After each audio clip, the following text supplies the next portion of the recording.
আপনারা নিচে ওই যেটা মাওলানা হাফিজ সাহেব নিয়ে আপনি নিচে বুঝছা কয় ইয়া করো তুমি বাতি যে আমার জানাজাটুকু দিও আমার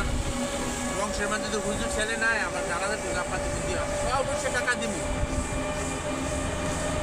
এই তুমি আইলাম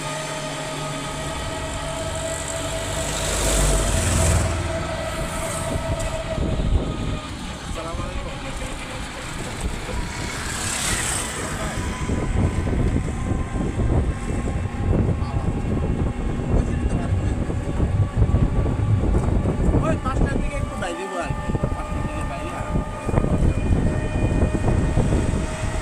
সমস্যা না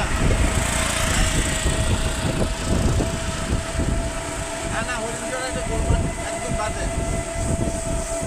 আর ইটার গেলে 5 টাইমে যাওয়া লাগে শমশাননগর গোলমালটা ইয়া করে দিচ্ছে নষ্ট হয়ে গেছে মাঠ করলে জিরো বন্ধ দার্জিলিং জিরো বন্ধ পাইকারি বিল বন্ধ এটা সব বন্ধ হয়েছে স্পট